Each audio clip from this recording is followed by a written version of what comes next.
My dear student, आज हम topic समझौता जो कि कोऑर्डिनेशन केमिस्ट्री का एक टॉपिक है। तो कोऑर्डिनेशन केमिस्ट्री में जो आइसोमेरिज्म होता है, ये आइसोमेरिज्म क्या है? ये आइसोमेरिज्म कहते किसे हैं? तो जब यौगिकों के अणुसूत्र समान परंतु उनके रासायनिक और भौतिक गुण भिन्न होते हैं, तो ऐसे यौगिक समायवी कहलाते हैं और उनके इस गुण को समझौता कहते हैं। तो समझौता, इसमें हम देख रहे हैं कि समझौता कोऑर्डिनेशन केमिस्ट्री में निम्न प्रकार की होती है। हमने दिया है ये कोऑर्डिनेशन केमिस्ट्री का समझौता है या आइसोमेरिज्म है। तो समझौता दो प्रकार की होती है, मुख्यतः दो प्रकार की होती है। संरचनात्मक समझौता, त्रिविम समझौता। जो संरचनात्मक समझौता है जिसको स्ट्रक्चरल समझौता कहते हैं, और जो त्रिविम समझौता होती है उसे हम स्टीरियो आइसोमेरिज्म कहते हैं। यही पॉइंट ऑर्गेनिक केमिस्ट्री में जो समझौता टॉपिक दिया है यही सेम टू सेम है यहाँ तक, परंतु उसके बाद थोड़ा सा डिफरेंस हो जाता है। चलते हैं, देखते हैं कंपैरिजन से हम जस्ट मिनट में बता रहे हैं। तो यहाँ हम देख रहे हैं 1 2 3 4 5 6 7 7 प्रकार की समझौता है। इसको आप ट्रिटी बेस पर कैसे याद करेंगे? आई जली बहू बंदी लीगल। तो आई जली बहू अर्थात आयनाइजेशन समझौता, जलयोजन समझौता हाइड्रेशन आइसोमेरिज्म, बहुलीकरण समझौता जिसको हम पॉलीमराइजेशन आइसोमेरिज्म कहते हैं, और बंधन linkage isomerism, ligand isomerism, coordinate समझौता, कोऑर्डिनेट्स अर्थात उप सहसंयोजक समझौता, और इसी में उप सहसंयोजक स्थिति समझौता। ये 7 प्रकार की समझौता होती है। तो इसमें हम ऐसे आई जली बहू बंदी लीगल, उसके बाद CPFMT 1 2 3 4 5, ये मेन समझौता जो है ऑर्गेनिक केमिस्ट्री में दिया गया है।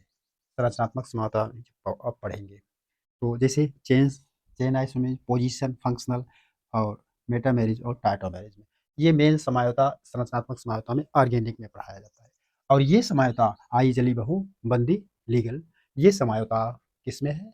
कोऑर्डिनेशन कंपाउंड में।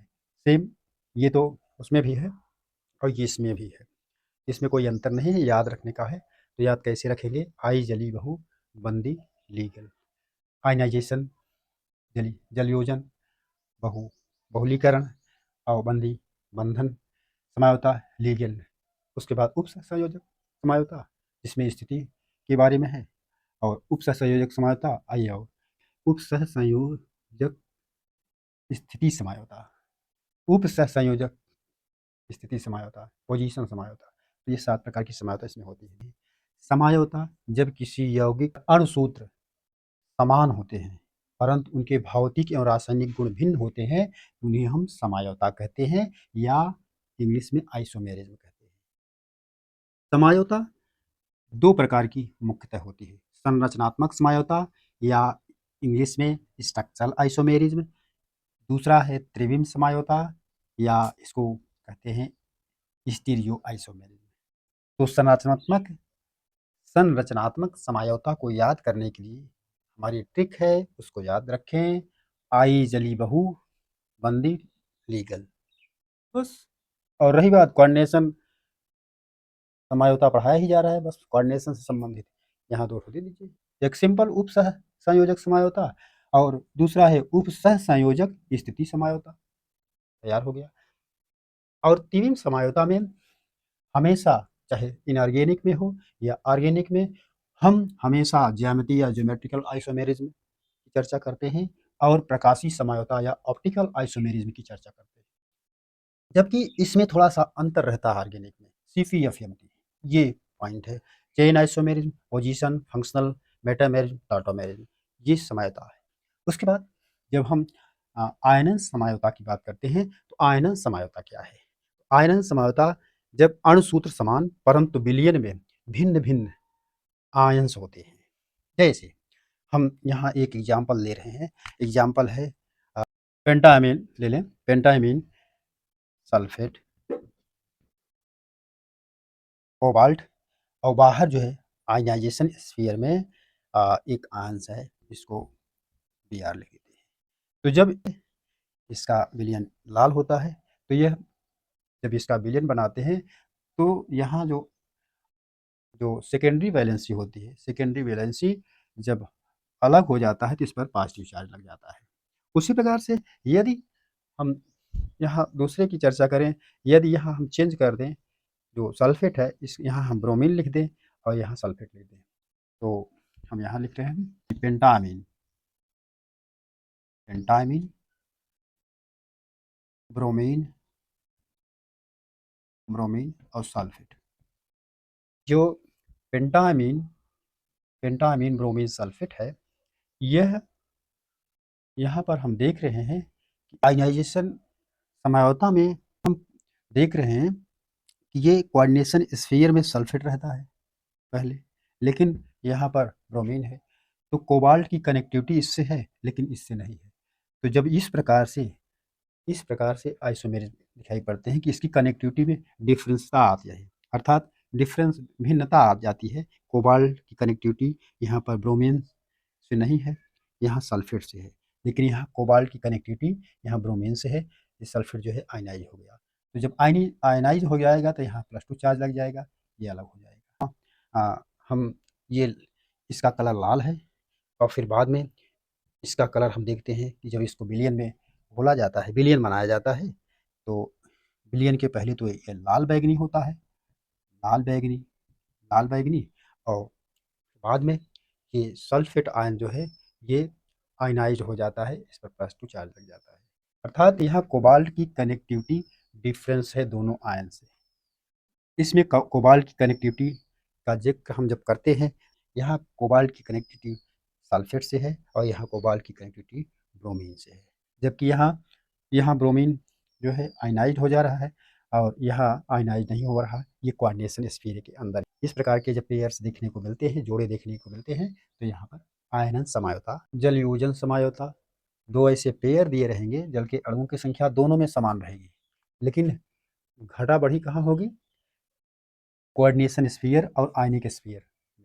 अब यहाँ पर केवल 6 जल के अणु हैं और जी आयनिक स्फीयर में, आयनिक रीजन में, आयनिक भाग में कोई भी जो है यहाँ पर H2O नहीं है। लेकिन यहाँ पर हम देख रहे हैं कि कोऑर्डिनेशन स्फीयर में यहाँ 5 जल के अणु हैं और आयनिक स्फीयर में जो आयनाइज्ड H2O है वहाँ पर केवल 1 है। तो टोटल नंबर ऑफ H2O अणुओं की संख्या कितनी है, 6 है, इसमें भी 6 है। तो जब ऐसे दो यौगिक जिसमें H2O अणुओं की संख्या समान हो, समान का मतलब है आयनिक स्फीयर और कोऑर्डिनेशन स्फीयर के अंदर को मिला करके समान हो, तब ऐसे यौगिक जो है जल योजन समझौता प्रदर्शित करते हैं, जिसको इंग्लिश में हाइड्रेशन आइसोमेरिज्म कहा जाता है। तो बहुलीकरण समझौता क्या है?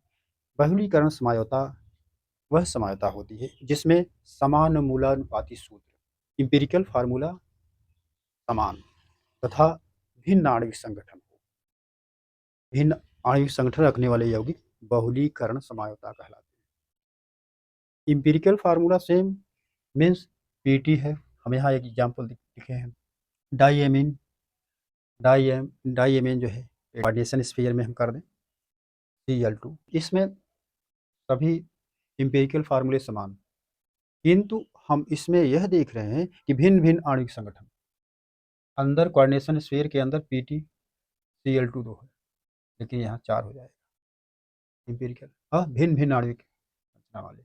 और यहाँ देख रहे हैं कि पीटी है, इसको हम लिख दें कोऑर्डिनेशन स्फीयर में, तो कोऑर्डिनेशन स्फीयर में ट्रामीन, प्लैटिनम, पीटी Cl4 देख लीजिए। इसमें आपको यह अंतर दिखाई पड़ रहा हो, भिन्न भिन्न आणविक संगठन है, आणविक संगठन भिन्न भिन्न है, परंतु इनकी जो एम्पिरिकल फार्मूला है, जो तत्व इसमें है, जो लिगेंड इसमें है, वही इसमें भी है, लेकिन आणविक संगठन इनका अलग अलग है, एम्पिरिकल फार्मूला समान है। तब जब इस प्रकार जब ये युग में दिए रहते हैं तो वहाँ बहुलीकरण समझौता या पॉलीमराइजेशन आइसोमेरिज्म होता है। यहाँ देखिए सेम टू सेम है, यहाँ एससीएन है, यहाँ एनसीएस है, आयोसाइनेट आइसोथायोसाइनेट।